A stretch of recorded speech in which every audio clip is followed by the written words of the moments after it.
Check. Check 1 2. 1 2 1 2. It's looking good. That looks like it's going live. Let me bring this up as well. There we go. And I'm just about to show peeps at home, Juan, what NOSTR is. So if I go over here on Astral, I'll show you peeps at home as well so you can see. All right, turn the volume up. That sounds good. So you connect your Albi wallet to it as well. Mm-hmm. And that allows you to create actions and stuff. So I'm following Dojiji, Matt Odell, BTC Sessions, Adam Curry's on there, Jack's on there, Moritz from Albi and Boomy, and I think that one's Kyrin Nolan there. So it's kind of like it's got a feed where it's like a follows one, then a global one. But this is what happens a lot of the time. Like it just gets stuck in this loading screen. There's other variations of it. Where was the... I saved a directory. I think it was NOSTR.directory. Let me see. NOSTR.directory. So this is people who have been verified or have shown that they've been verified on it through some sort of means. I can't remember what it is. I think it was something like the public key. And then basically it's one of those things where it's, if you make a post somewhere, it's kind of like the idea of Mastodon, I guess, where if you make a post, it should be viewable from any other different source of how you want to get into it. Yeah, I don't know. All I can say, I haven't looked into the actual technical details. All I say is it's hard to use. It's okay. Not, but podcasting 2.0 is still kind of hard to use. So, or boosting and things like that. So yeah. I'm not throwing shade on it or anything. Just I haven't used it much myself. I tried it out. Yeah, it is fun to try things out. Cool. All right, ready to run this? Let's do it. Go and get my notes up. Look at this. We started on time both times. Woohoo! That is pretty dang good. All right. Make sure that's rolling. That's going. Turn that down. Here we go. 6:59. 7 p.m. on the dot. Ooh. And we have Janus, heavy subject. Hey, what up, Janus? It is. And we're right about to kick it off, mate. And here we go.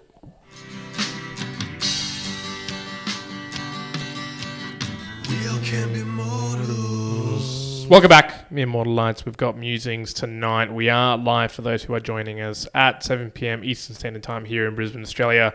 Now, Musings is a chance for us to have a conversation, a deep conversation, normally in a topic that one of us has either been thinking about or is worth discussing in a little bit more of a longer extended podcast than we normally have in some of our other forms of conversations. You've got Juan on this side. Kyrin here on the other side. And tonight we've got Calling It Quits. Or Pulling Up Stumps, if you have a look at the thumbnail, which is a bit of an Australian... Pull up stumps, because that's a very Australian thing. So Pulling Up Stumps, and at least it might be known to those who are in countries where cricket is played quite often, so perhaps Indian supporters would recognise this, maybe some English supporters as well. But Pulling Up Stumps, in essence, means when you pull in cricket, the stumps up off the ground. These are the three wooden sticks, for those who might not know the game of cricket very well. Basically signifies that's it. It's the end of the day, or it's the end of the game. It's over. You're finished up. Which is another form of saying here in Australia, calling it quits. Now, why did I think of the idea or the theme of calling it quits? There was two aspects of calling it quits just recently in my life. One which was a slightly larger consideration in my mind than the other. And I wanted to sort of share them with the listeners, but also get a bit of an idea and conversation into, is it worth thinking about calling it quits? Do we call it quits on things that we do? And the like. So I'm going to I'll go three. I'll give you an example of where I have called it quits, where I almost called it quits, but didn't. And where it was a slight mindset of calling it quits, but it kind of just went away very quickly. Yep. And then we'll get into some of the other conversations. So First one, calling it quits. And if you listen to some of our monthly goals, you would have seen this come through. It was a clear idea for me of doing, when I started the annual goals for myself back in August last year, of doing this Web3 conversation or doing Web3 messages. Now, this was preceding me knowing that I was going to become a dad soon. It was preceding a lot of things around my working arrangement, my living arrangement, how I'd be able to do it. There was wanting, and there was some prioritization behind it. But as time went on with that particular one, obviously, life hit it in the face. Prioritization of it and energy of it also went down to the point that I actually, this last month, in terms of the annual goals, when I actually check them in, I went, hey, yep, this is the time when I'm actually going to pull it and call it quits. As in, I put a little grey mark next to the actual number on the annual goals, which certifies that's not getting done. Yeah. That's like, I'm not even going to think about it anymore. This is not considered. I'm not looking to plan anything more for it. Done. So for the time being, Web3, the triple 3Ms or whatever I was going to call it. Done. Gone. So called it quit. So we can talk about, the reasons of calling it quits and the like in a bit later. The second one that I almost called it quits. Interestingly enough, it was the acting one. Almost the acting one. Why? Well, there's 4 classes all up that I've been put forward for. The second class that I did wasn't the best. And there's lots of reasons behind it. Now, the third class I came to, I was slightly underprepared, I would say so myself. I just didn't have too much time. And a few things had come up on that same day where I would have gone to it that I basically was going to be late. That was the bottom story. I was going to be late. So I went, man, I'm going to be late. I don't think I've practiced enough to warrant really going there. I didn't have that great of an experience when I went last time. And some of it was my own. Some of it was things I couldn't control. And I went, maybe I should call it quits. Yeah, is it really beneficial? Am I really getting the most value? All that sort of stuff. In the end, for whatever reason, this particular meeting that I had to go to finished up earlier. I was able to make it there on time. They even commented, oh, you did mention that you were going to be late. Interesting to see you here early. I was like, yep, well, on time. I was like, okay, cool. Fantastic that I went because it was a really great class. Got a lot of value from it. Got a lot of learnings from it. Awesome. Cool. Glad I didn't call it quits. But I'll miss it. And the third one, where it was the slight inclination of calling it quits. I was talking to someone at work a couple of weeks ago, and we were talking about language learning. And they started talking about, hey, he learned Japanese. He's pretty fluent in Japanese, starting with Spanish. We were talking a few things, and he was saying, oh, how come you're doing French? And I kind of went, well, to be truthful, one, because it's easy for me. In the generality of other languages I could be learning, it's kind of the easiest. I had some learnings behind it already in a few years ago, okay? There are some books out there that I would like to read, or at least understand more of the French inclination behind it. But I don't particularly want to go to France. There's no real desire for me to go to France. And I went, it's spoken, but it is spoken in a lot of places, right? So I went, lots of Africa. There's a lot, there's a few places in Latin America as well, right? So I was going, but it got me thinking slightly of, do I call it quits and just go and do another language? I really want to get into Japanese. I've already started it on Duolingo. Already started Japanese. But I'm like, do I just go full into that? Park French for now. But I went, no. There's a couple that I really, one, I want to stick to my annual goal that I want to try to finish Duolingo with French. Two, there was enough benefits around, not just so much that, look, am I going to apply the utilization of French that often over the next 5 years? Probably not. However, I am finding that I'm learning a lot of things in learning French just as a general learning a language. You learn a lot of stuff in just learning a language that you normally don't from a variety of different things, just in terms of maybe culturally how some things are spoken, how, some words or some sentences are condensed down to one single thing. And then you're like, oh, okay, then you look into a bit of the cultural references and it's like, oh, cool. I like that idea. That's a very different thing that I never would have imagined from Latin America or from Australia. Okay. Those are kind of nice differences. So I went, nah, there's enough things. So it crossed my mind slightly and I went, no, I'm not going to quit that. I'm going to keep going. So there's 3 different variations there of, should you quit or when should you pull up stumps? One where I absolutely did. There's reasons behind that. When I almost didn't so fortuitously, and one where it was a small consideration. So I want to kick us off for your question, which is it ever okay to pull up stumps, to quit on something? I'm going to slightly change that. So what calls out to me is preparation for almost all of them. Which is there is an idea, I guess. Is it quitting if you haven't fully invested yourself in it? So, and there is a kind of preparatory phase of doing these things. So your Mere Mortals Web 3 reminds me a lot of my goal where I said I want to get a lightning node, and I had that for ages in my monthly goals, and it kept just ticking over and ticking over, and eventually got to the point where I was like, all right, I'm going to finally do it. And then, so what do? I do the kind of research, which is what I was meaning to do, i.e. the prep for it, and realized this is way outside of my abilities at the moment of when I was looking at it. It was too much. I didn't have the ability to manage lightning channels, to really get into all of the nuances of what was required. And I kind of think the same might be with your Mere Mortals Web 3. It's almost like you hadn't done the prep to realize how much was actually going to be involved with it in a way. And life changes and whatnot. So that kind of is a thing as well. Same with the French. When you decided you wanted to do it, what kind of preparation did you do in terms of reasoning as to why? Did you write a list down? Did you have? There was about 10 seconds of reasoning. Okay. Yep.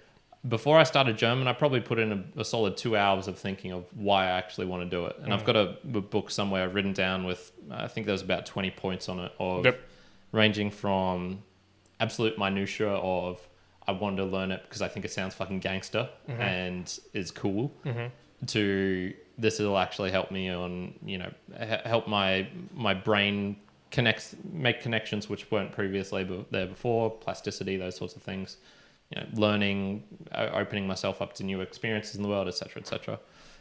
So I sort of think like the quitting is almost reflective of how much prep you've done beforehand. So the MMW3, I'm almost thinking like it's almost like you didn't quit that because you never really started. I mean, I disagree, because I would have said absolutely I put multiple times more effort on the Web3 than I did for the French. Yeah, like multiple times over. I'm genuinely, the decision of learning French came, and I can't exactly. Oh no, yeah, I do remember. My partner was learning Spanish. Like I found out she was learning Spanish, and it was probably genuinely 15 seconds, and I was like, cool, I'm just going to start learning French. And that's it. I was learning French. That's it. There was no preparation, no checking of how much time this is going to take. None of that. It was just like, let's pick it up. Let's just go. Awesome.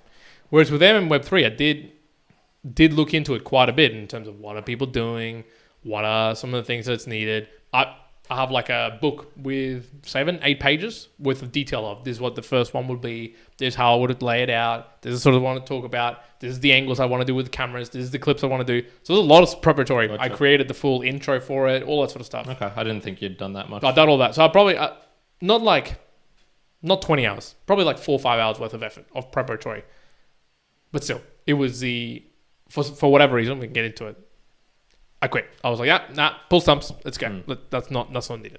So I'd probably say there might be some aspects to that for sure about preparation that can stop it. I don't think it was the case this time around. I don't think it was that pulled the trigger for me to say, oh, that was the reason I pulled the quits there, or I decided to pull up stumps there, as opposed to for the French. Gotcha. Well, so in that case, I would say for the French one, if you're quitting, I wouldn't even call that quitting, because I'd say it's almost like you didn't even begin, and I'm actually surprised that you've stuck with it as long as you have. Well, now it's a case that my thought was a couple of weeks ago, and now I'm quite a few months into it. So I would have said, yeah, okay, at that point, now it's an annual goal. It's part of like a expected pattern. It was in my monthly goals to do it in a certain amount of cadence. So. Yeah. Okay, that's like I've now put quite a bit of effort into it. It would be surprising to just stop it for whatever reason. Gotcha. Yeah. Gotcha. But I guess still my question holds to you. Is it... I think that's more acceptable for the end, to be honest. You reckon? We'll leave that tantalizing for the end? The kind of judgment sort of thing, yeah. Okay. What about you? Have you had any then recently where you have had the privilege in your mind to let go of something and go, yep, I quit. I pull up stumps on this. I'm not doing it anymore. Besides maybe the node. Not really, man. I think I've been pretty laser focused with doing the things that I said I was going to do. I'm struggling to think of something where I've quit it per se. There's certainly been decisions of priority, and some things get less a priority, and I try and shuffle them through. And if you check out the monthly goals, they'll be released real soon. It's more the trying to get as many things done as I can, and it's not quitting some. If it's quitting, it's an inadvertent quitting. It's not because I want to. It's just I physically don't have time to put it in. So recently, no. In the past, I've got a whole bunch of examples, and I've labeled that kind of when to quit. So when to quit? Yeah, because there's a whole bunch of things where I was like, okay, this is, I think, a good point of why I decided to quit and might be useful for others. So, but recent stuff, I can't think of anything that I've quit per se in the last year. Nothing comes to mind. Nothing comes to mind. Well, so I'm not a quitter. Not a quitter. So, but going into then because that point, I guess that's where I wanted to more so then move this conversation into as being, okay, cool. When is the right times to quitting? So I think we're probably, as you say, rather than leaving that question to the very end, we're going to answer it. Yes, there are times when you absolutely should quit things for sure.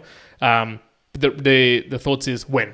And so for me, I guess from those three examples, I went, if I look at the first one around the Web3 conversation and doing my own sort of podcasting, that's one example. The other example was the French continuation, or at least doing the practice there.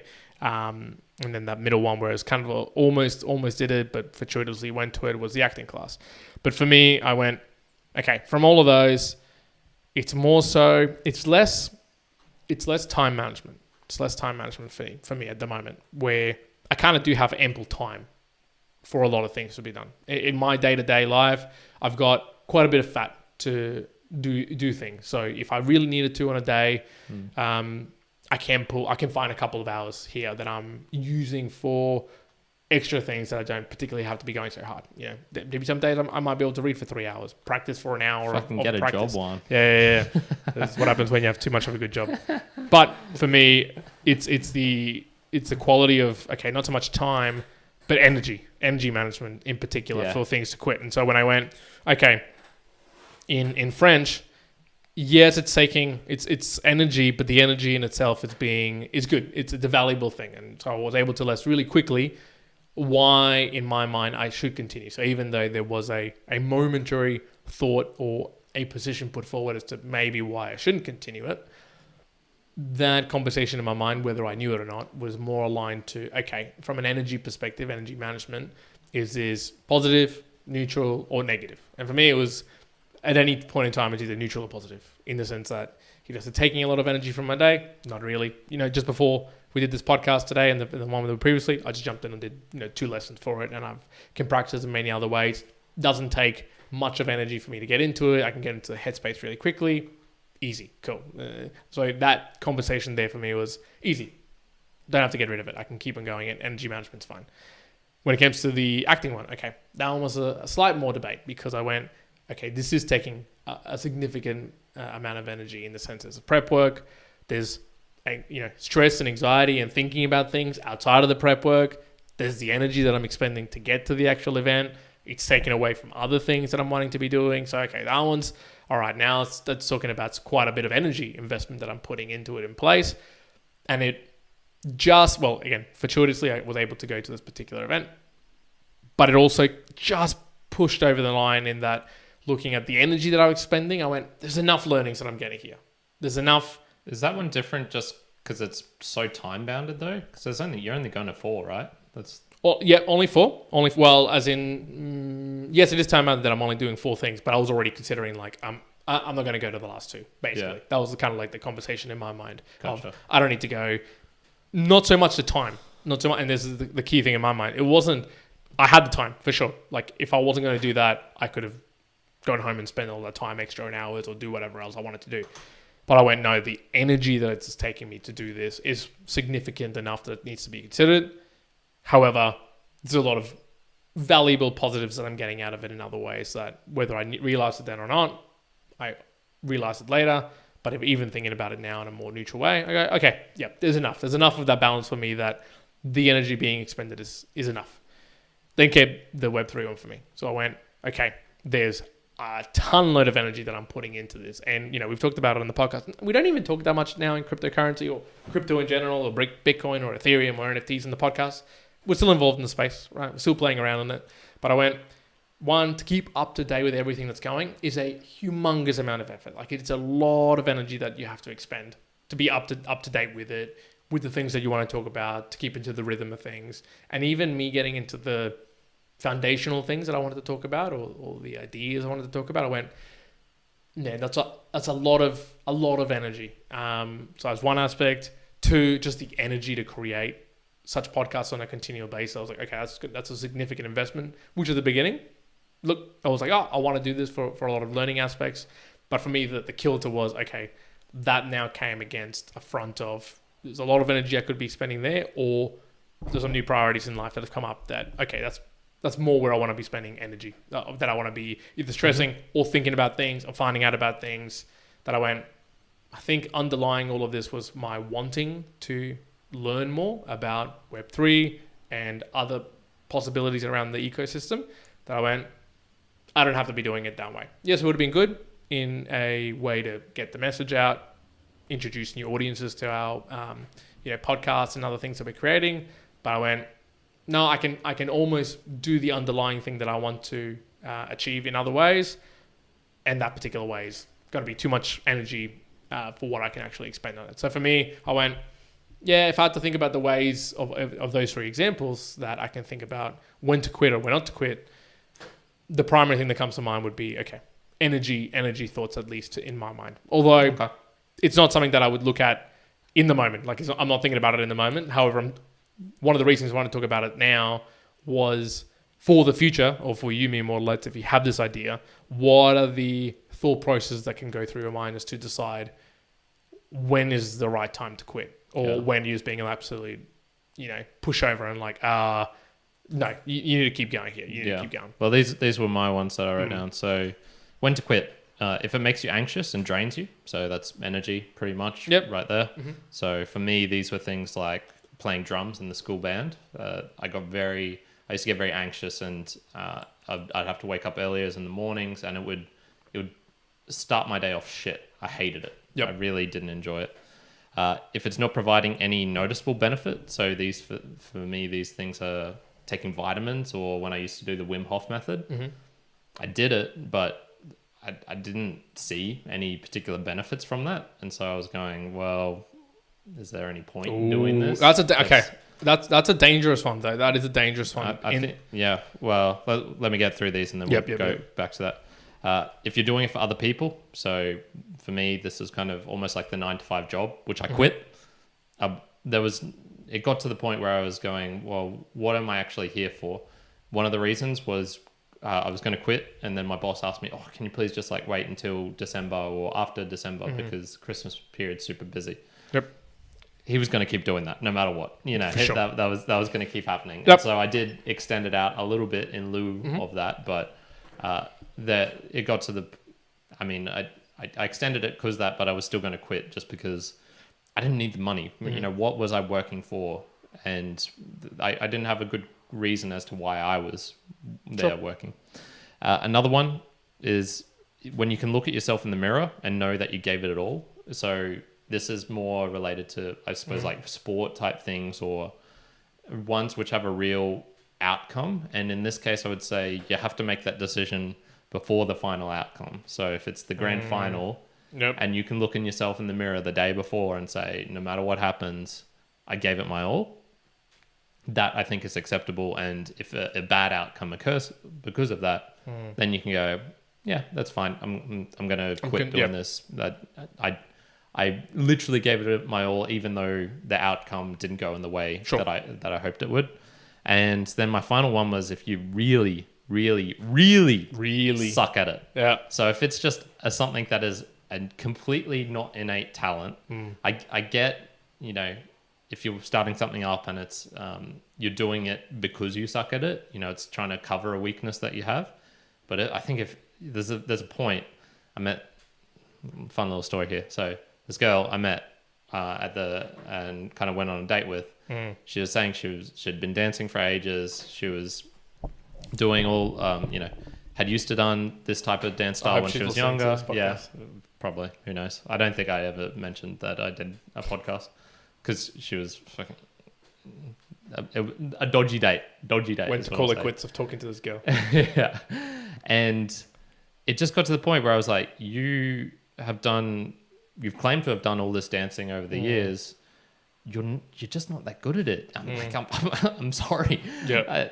And I don't want to be harsh, but there was a mismatch in my brain between the amount of hours that she claimed to have done and claiming, who knows how much, could have been exaggerating, and her actual skill level. And I just like, if she's not enjoying it, sure. If she's enjoying it, go ahead. Like who gives a shit what I think? But if it was kind of one of those ones where it's like, I'm trying to cover for a weakness, like I was when I was trying to learn how to dance, and it was because I didn't inherently enjoy the dancing itself, although it's not that, it was kind of neutral for me. If I was doing it so much to get good at it, and I just really, really sucked at it, I'd maybe go to someone like, maybe just choose something else. Yeah. Well, what was going on in my mind was kind of like, if I all of a sudden Mere Mortalite was like, oh look, I want to become a professional basketballer, or I want to become the best swimmer in the world. Yeah. Or Kyrin was like, I want to be the powerlifter, like the top powerlifter or something like that. Right? Yeah. There is good reason to being like, call it quits. No, don't do that. And that's not so much to say don't do it. Right? It's different things. So you could be like, call it quits on that particular idea, but sure, have the goal. And so I guess it change the outcome so it to be the process, as in become better at powerlifting or become better at swimming. Yeah, that's a goal that you as yourself can achieve realistically. But when it's so out of realms, or it's so obvious that, okay, that's going to be, and at least for me, so much energy expenditure to get even close to start considering it, it's like, okay, is it really worth it? No. Okay. Yeah. Call it quits at that point. Or if it's physically impossible, I'm going to add that to my list. Yeah. There's some things where it's, people will say you can do this, the person who's broken their, I don't know, C4 vertebrae or whatever those health things are called. And it's like, yeah, but you can do it. You can walk again, because this guy once upon a time walked again. There was a miracle or something like that. And you try for the next 20 years of your life to walk again, but it's just not happening. I think it's acceptable to call it quits if it is physically impossible. If the atoms are not lining up. Maybe. I mean, if it's like actually physics by physics not possible, that's maybe. what I mean. Then, okay, absolutely. But like there can be. If you're trying to break physics to achieve your goal, you're gonna have a rough time. You're gonna struggle. Although there are things in our world that do break physics, I guess. So theoretically, is it the case? You might be like, well, there might be some undiscovered physics. Well, all new physics that get discovered, right? Yeah. Okay. So it could be like, well, no, I'm waiting for this new thing. Look, that's starting to get a little bit far-fetched. But I can hear Mere Mortalites out there talking, and maybe there's some in the corners saying, no, but what about this person who, they did struggle for 20 years doing this one thing and nobody knew them. And all of a sudden, there's massive success and, they're like a success overnight, but really it was a 20 years worth of effort in the back end that allowed them to become this. And so why would you quit through all these processes? Again, I would probably alter my view and say, genuinely, did they have a goal of becoming the best X after all those years? As in, let's take an example, Joe Rogan, right? Joe Rogan didn't start with, I want to be having the biggest podcast in the world, and it took him X amount of years to achieve it. And people are like, well, he could have called it quits at episode 200 or 400 or 600, but he's made it to almost 2,000. But the reality is, his goal wasn't to become the biggest. It was just continue doing it. He had fun and it just grew over time and now it's huge. Okay, awesome. So over time it became really great. So he's calling it quits, even though we might think it might be, if we're putting it into the perspective of being the biggest podcaster, but we're 2 years and 3 years in and we're like, we haven't achieved it yet. Might as well call it quits. Like, we've done a lot of effort behind it. I don't necessarily have that mentality, as in, I don't want it to be the biggest podcast in the world. Now, if for some reason it made it weird Mere Mortalites, but if it did, okay, awesome. Cool, it did it. But it's never going to be the goal, right? So I think that there can also be differences, especially trying to tell somebody else to call it quits if you don't genuinely know, well, one, the story, or two, what exactly it is that they're wanting to call it quits. If you're That's trying to tell someone like, hey, call it quits they look at Kyrin like, your progress for your one hand handstands and your elbow problems. Call it quits, man. Like that's it. It's done. Okay, let's do the boostergrams and then go onto that very topic. Of telling other people or how you should approach the topic of calling it quits with other people. Ooh, I okay. think that'll be a fun one. Because I think Kyrin's about to tell us that he's calling it quits on handstands, unfortunately. All right, let's look at the Boostagram Lounge. Now, Boost. Folks who are familiar to Boostagrams, you know we're going to be talking about. For those who are not familiar with it, in essence, we're talking about people sending through value to us in the form of a Boostagram, in the form of Satoshis coming through our way. We're going to be reading them out from Satoshi Stream. You can also help us out through streaming as well, and you can do this all via new podcast apps out there. Fountain, Breeze, there's lots Podcast, out there. Cast-O-Matic, You can get easiest, go to meremortalspodcast.com, go to the top right. You'll see there's a couple of links there. There's a couple of links there that you can at least play around. Well, there's a few in there. I should actually put a link somewhere where you can find them in all the places. We need to update but, a couple of stumps, yeah. In any case, there's plenty of ways you can support us, and the Boostagrams, which can have an attached message behind them, allows us to read them back, which is what we're going to do now, and at least helps us communicate with our fans a little bit closer, the mere mortalites out there at home. So I'm going to talk straight into the one that's come through. So it's just been the singular one. The last one was from Gene Bean. Maybe it is from Gene. Actually, yes, I don't think I've read out the Gene Bean one. My apologies. Just because it says new message. I always get confused by this. That's all good. Amateur. Gene Bean sends 2,222 sats sent using Fountain, row of ducks. I have a volunteer technologist at Buzzsprout too. You missed some others. Oh, what? You should be going from the 26th. Okay, very good, folks. I'm gonna read this one. Well, I'll go backwards. So this one's from the 1st of January. From Gene Bean, I have a volunteer technologist on Buzzsprout too, and I do splits by having my wallet on Fountain and claiming the show there.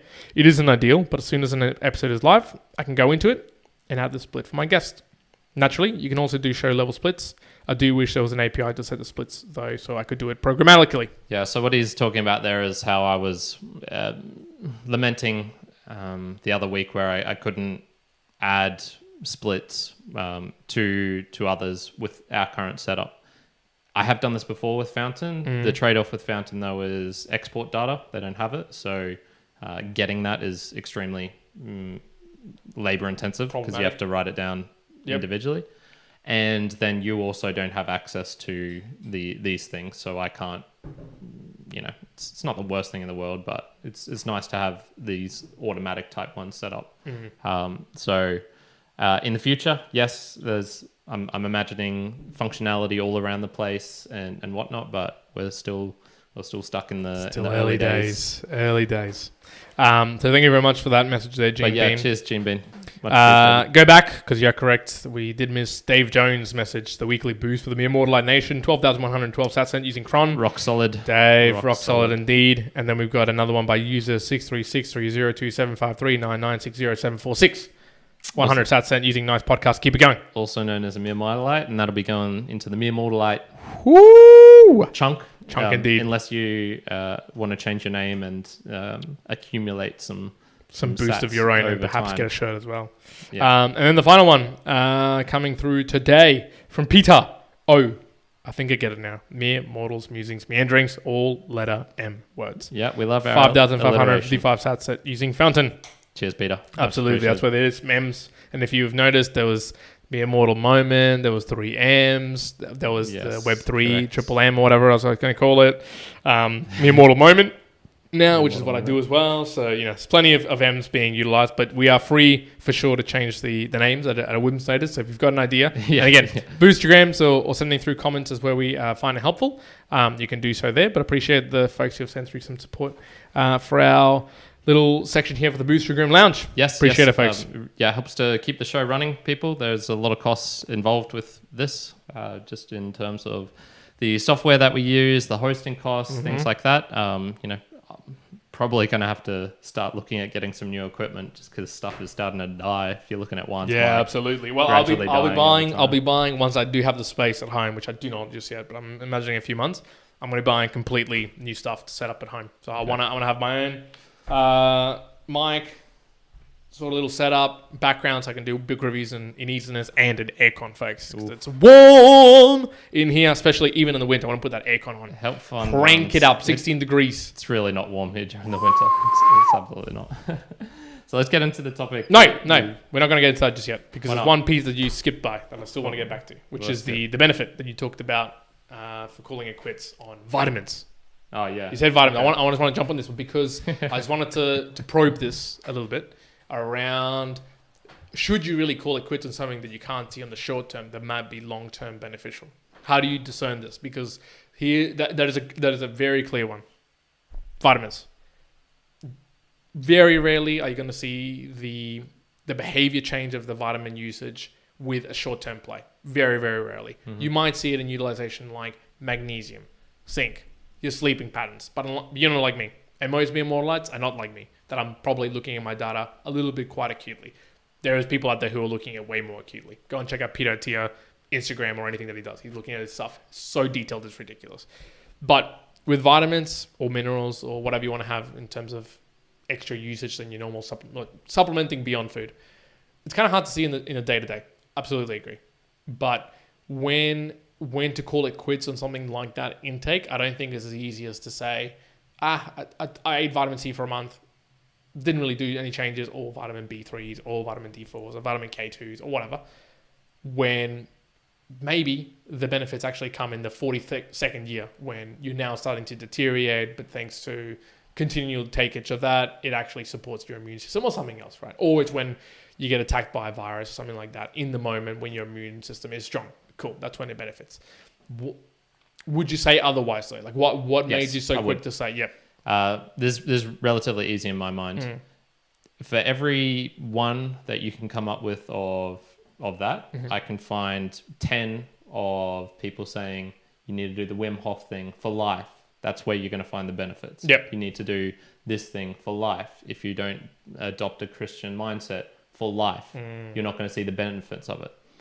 So there's a gamut of it, and sorting out the truth is going to be very hard. You can kind of use the scientific method. Even that's not great, because I could find 5 conflicting studies of this thing helps, this thing doesn't help, and those change over time as well. Eggs are good. No, eggs are bad. Polysaturated fats are good. No, they're bad. You need to eat more protein. No, protein's bad now. All that shit changes at a rapid rate. So in my mind, I sort it out like this.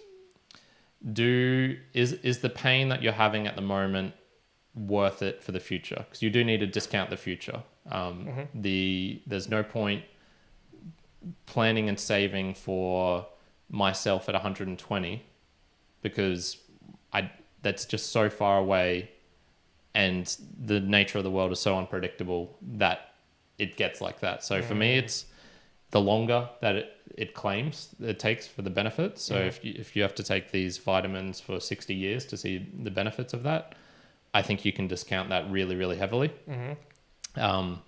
The surety of it working, I would need to see long-term benefits, long-term results. So not something that's just been in the last 5 years that this is now what the science says. Yeah.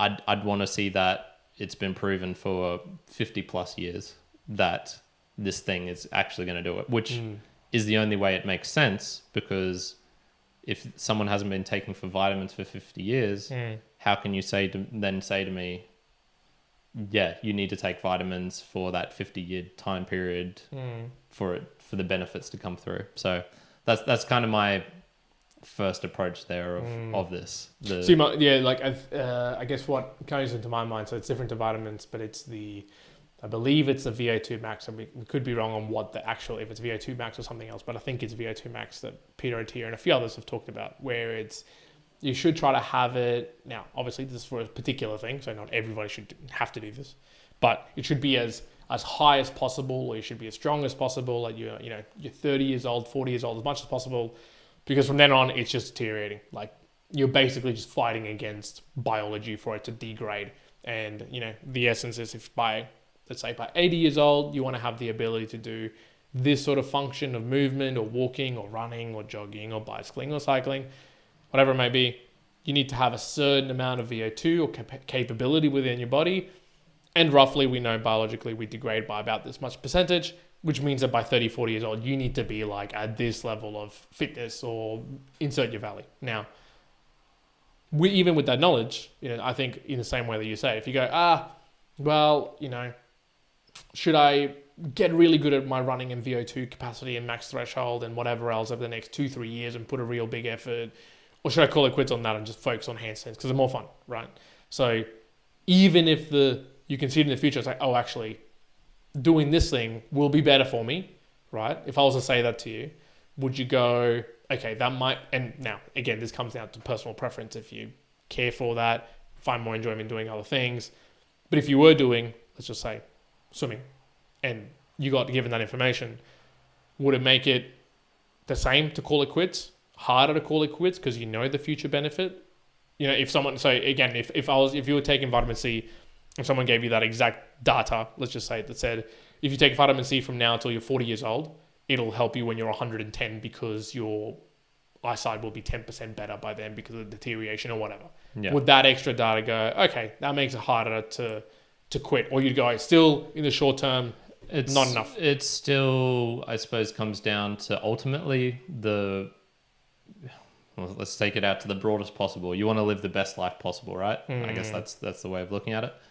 And there's no doubt that optimizing for short term is going to make that better in some ways because it's kind of like the random story I heard from the internet, but it illustrates a point. There was this lady who was really concerned about her eyes getting wrinkles on her face and losing her beauty. Sure. And so she was saying how she would never laugh at things because to preserve her face. And look, now, sure, she might not have a couple of wrinkles that are more ingrained for someone like us who just laughs all the time, get the forehead creases, eyes crows and whatnot.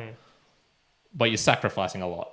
And this might seem like an exaggeration, but I think you could say the same. You're throwing money for the pills and whatnot. I agree. And this is an exaggeration because, and the reason I asked it, I'll give you the other reason is that I do this in another aspect of my life. Like the running, for example. If you told me I had to do all this running, which I kind of enjoy, but not really, really enjoy, that's a huge sacrifice for something that might happen in 20 years time. Yeah. And look, this is the reason I asked that, because for me, I go, I can see some short-term benefits of vitamins and minerals. I see it in my data and the like. Fine.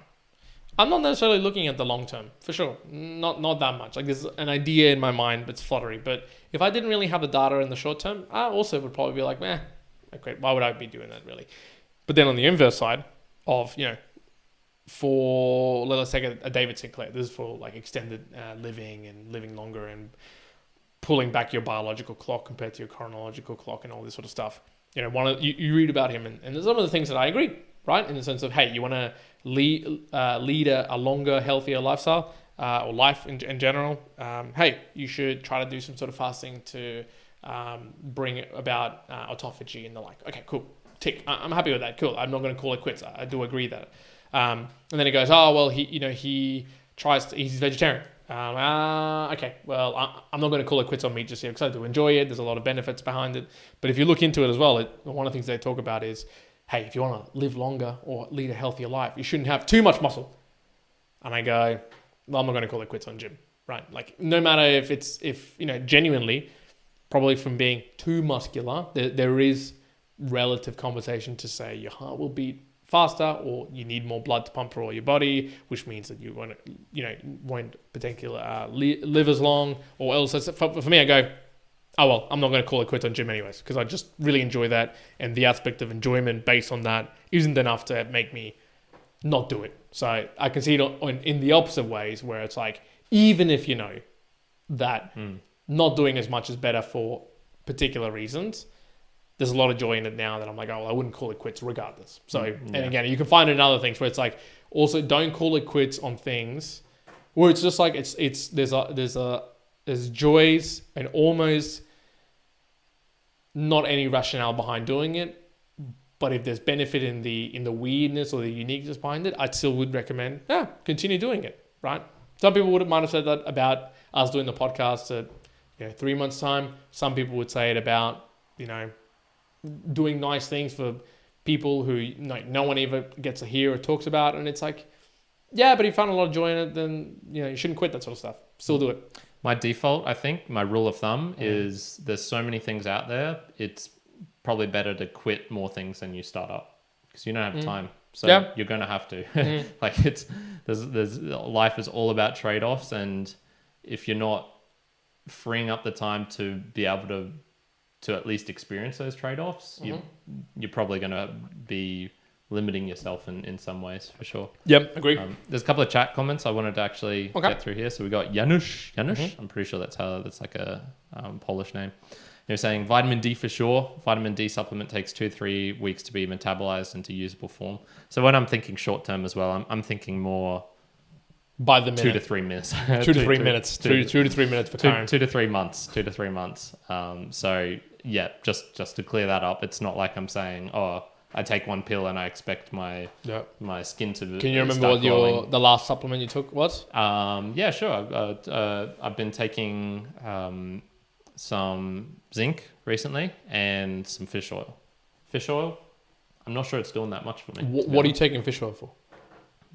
Elbow sort of stuff, joints, those sorts of things. Okay, cool. I don't know. That's cool. That's you taking it. Good. And then we also have Vladimir Putin. Vladimir Putin. That's a freaking amazing name. And he's congratulating us for 100k subscribers. Didn't realize we got there. Must be a lot of people tuning into the chat right now. Parody. Must be a parallel universe that I just achieved. Oh, jeez. What was I going to talk about before you rudely cut me off, as you always do? You were about to go into... telling other people when they should quit or whatnot. I'm definitely on this side where it's even though I just spent the last 10 minutes defending quitting. Yep. I'm very uncomfortable of telling people anything of what they should do, but especially quitting things because I don't want to be the one responsible for stopping whatever. Yeah, exactly. Unless they're already complaining and I can kind of highlight why they're complaining about something. So it's like, I'm so sore. I have no time for this because I'm doing so much CrossFit work. It's like, are you sure you should be doing the CrossFit? Is this, one of those ones where it's you don't realize your own problems, but you can see other people's problems. Yep. Unless it's being asked for advice or like the complaining is just so much that I can't physically handle it anymore, then those are the kind of two things. But I don't know. So how, for example, let's take my elbow. So for those who don't know, I developed tendonitis in my right elbow around October last year. So it's been hanging around for 3 to 4 months now. It's kind of gotten to the point where I'm trying to implement a lot of things to make it go away, or at least get down to a really, really manageable level where it's not going to run the risk of me seriously damaging my elbow. Forever type of deal, yep. And I've done some things, avoided certain exercises. But he's continued to train on it, folks. Still continuing to train on it, but in a very, very much reduced capacity compared to what I was doing. If I was still doing all the bent arm, muscle ups, push-ups, pull-ups, handstand push-ups I was doing, there's no doubt in my mind it would be way, way worse. So, but it's still not, it hasn't healed in kind of 3 months of me putting in some strategies. So now I'm going to have to up the ante and go even more dedicated with the strategies of trying to heal it. Sure. At what point would you feel comfortable telling me like maybe you should quit handstands? That's the kind of question I'm my answer to this, and I was thinking about it when I was going through, is never. I don't think you should ever tell anyone directly to call it quits. Whether it's someone who's your subordinate, anything. Especially if they're putting in even more effort to try and fix it or get better at it. My thought, and this is a a pattern I think exists in a lot of other ways, not just in calling it quits, but you can lead the individual to make that realization on their own, as opposed to you dictating that to be the choice that they make. So yes, it is harder, but it is in a tactical sense, but it is the smarter play strategically to kind of lead someone to lead them to almost ask them the right questions that leads them to the answer of whether they should quit or not. So let's just take, for instance, let's just say it gets to the end of the year, right? This year, 2023. And Kyrin's still talking to me. It's like, oh, my elbow is getting worse. I took 3 months off and it's still not healing. And I'm going back to pull-ups. I might start asking the questions to you if I was genuinely being like, okay, I think you should probably quit or something. Be like, have you looked into, if people have it that long, how long it actually takes to recover? Have you looked into perhaps, is there other ways people can do it? As I just said, BPC 157, peptides. Is there other ways that cartilage? Just to start thinking around getting the other person to almost answer questions in different ways to maybe get them to realize now it doesn't mean that they're going to quit all of a sudden, but maybe just think in a different pattern of, okay, if I was to pull myself out, hey, would I actually continue to do this? Or inversely, with any individual, maybe asking the question almost, as you say, if you might see it, or you might, like I might see it of you, you might see it of me, a Mere Mortalite might be listening to us and see it of us, pulling that person away from that perspective and kind of reversing the roles and be like, if I was in this position with my knee, what would you kind of recommend? Again, it's just something to get them to think through the process. But yeah, I don't think personally I would feel comfortable to be able to tell someone like, oh yeah, no, you should quit. Like, unless I'm for sure joking around, but not like you should genuinely not stop doing that. Like, that just sounds too much, because I don't know. You definitely, that's one of those things where even if statistically it's almost a guarantee, it's like, what if it isn't? And I don't want to be the one in position to have stopped something or put in place something where it might not be the case, and then I've acted into someone's world without really meaning to or needing to. Yeah, definitely. And it's important to recognize that's not the same as endorsing whatever the hell they're doing. I haven't looked enough into my general rule of thumb is like fish oil and stuff is good for joint area pain and inflammation. I assume that's kind of what's going on a little bit. From your reaction, I'm guessing it's not, and it's not useful for that. No, well, but this is the thing. This is the interesting thing with a lot of these things is that I just recommend people go into the research of genuinely what it's there for, especially when it comes to supplements. I mean, just for me now, it's more like go and look at the actual base chains, as in, if you're talking like, you want to have like a pre-workout or caffeine, now that doesn't apply to you, but I'd go, okay, I more now want to consider things around energy systems. Where does your energy come from? If you're leveraging these sort of things, you can kind of talk through and figure out your ways of where the pros on it are, where the cons on it are, in a much more base foundational level, as opposed to just saying, I'm going to take this because it says here that this is going to be really good. Well, sure, it might be, but shit, you have so much differences between your body that it's out of control. This is like the equivalent of, people being like, oh, I'm going to take an estrogen blocking supplement, or I'm going to take a testosterone blocking, and the idiosyncrasies, the little details underneath that particular question and idea is so profoundly different that even just seeing it and being like, oh, I can kind of understand it maybe at one level deeper, knowing that there's multiple levels deeper, and being like, that question of whether you should quit it there or not has a lot of layers that you could go down. Again, not for me to be able to be like, yes, you should quit that or not, but more of, there's a lot of layers. There's a lot more layers that go down onto those particular things. Yeah. So at least for me, and I'll wrap it up in this way for myself, I go, for me, my almost foundational layer in amongst other things is really energy management for me. I'll come to that in terms of calling it quits. If I feel like it is not maintainable in a certain cadence, not an enjoyable thing, or taking away from my energy in any particular way on the day, then I'm going to call it quits. That's probably going to be it for me, unless there's an overwhelming balance of the energy equation. So, we'll talk about this podcast. For me, the energy that it takes is not 2 hours of doing something else. So this is why it's different to time management. So I could be learning Irish for 2 hours, or I could be doing this podcast for 2 hours. One of them would take a lot more energy out of me. It's the learning Irish. Because me, Yeah. I don't want to learn Irish.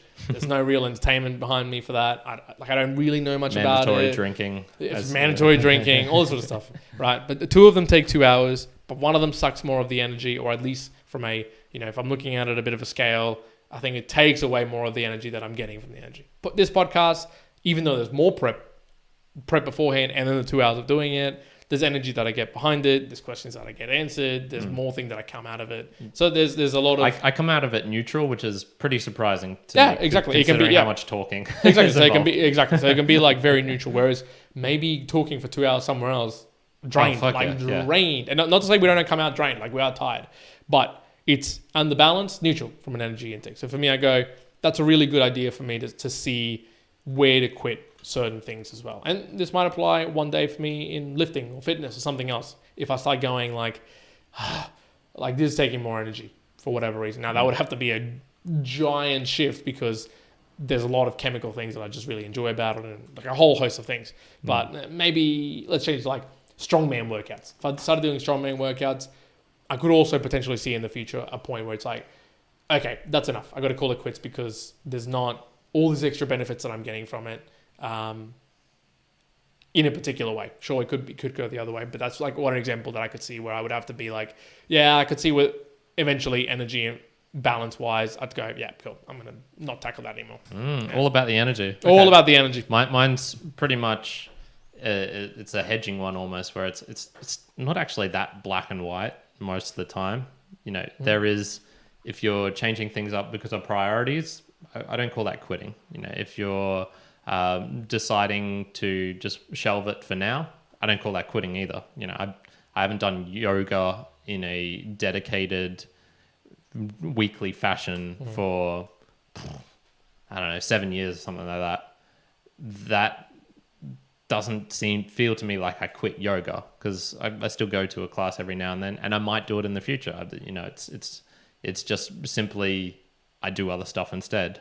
So all these times of like, you're quitting, you might not actually be quitting, but when it does come to actually quitting, I would have said like those general things I talked about. So if it's draining energy, making you anxious, if it's something that is just not providing those benefits, I think it's acceptable. And you got to quit things in life because if you can't do everything, and if you can do everything, then kudos to you. That's you're listening to the wrong podcast. Yeah. You're listening to the wrong podcast. This is not Mere Mortalite. Exactly. I forgot this isn't like God's Unleashed.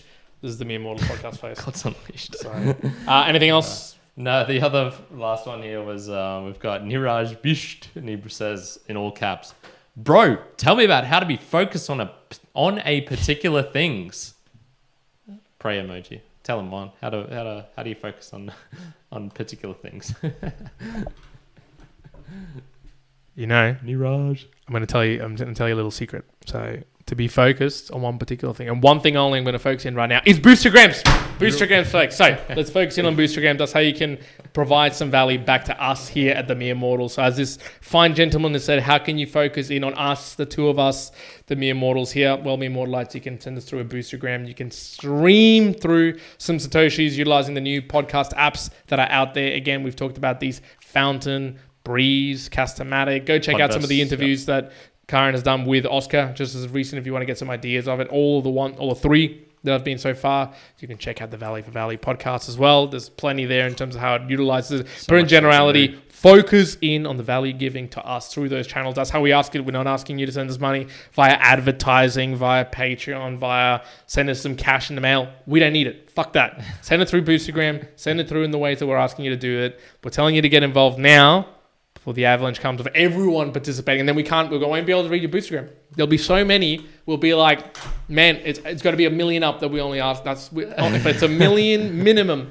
to be asked. So if you want to get onto our radar. The funny thing is, Adam Curry is kind of almost at that. That's crazy, actually. Yeah. But in any case, in all seriousness, do participate if you haven't already. For the ones who do, and we called it out, really do appreciate it. It's that support that continues for us to expend the energy and to say we will not quit on this podcasting. Makes this so much easier to keep going. And to be honest, if they stopped for a significant period of time, I would be more tempted to quit the podcast. There is no doubt about that. So everyone that comes in, it's not like you're getting lost in the mass.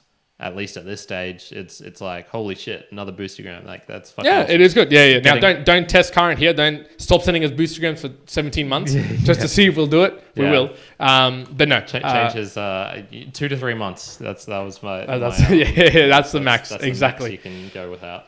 Look, we're going to leave it there. Appreciate those who have been here on the live chat. Sticky here. Yeah, I know. Super sticky. It's humid here in Brisbane, Australia. And that's a little bit of a reminder. We are live on Musings, 7 p.m.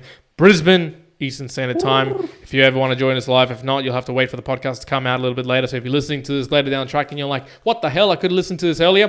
Well, there you go. Yep. Go quit whatever the fuck you were doing and go listen to the Mere Mortals podcast. That's it. Folks, we'll leave it there. One out. Kyrin out. Go. Good. Good. Woo. It's humid, folks. Thank you, Humid. Thank you, Vladimir Putin. Thank you, Janusz. You're all legends. I'm going to end the stream. If you feel like chatting, I'm going to be in the Discord. So if you do feel like doing that, the links are down below on any of our clips, any of those things. That's where to find me. Peace out.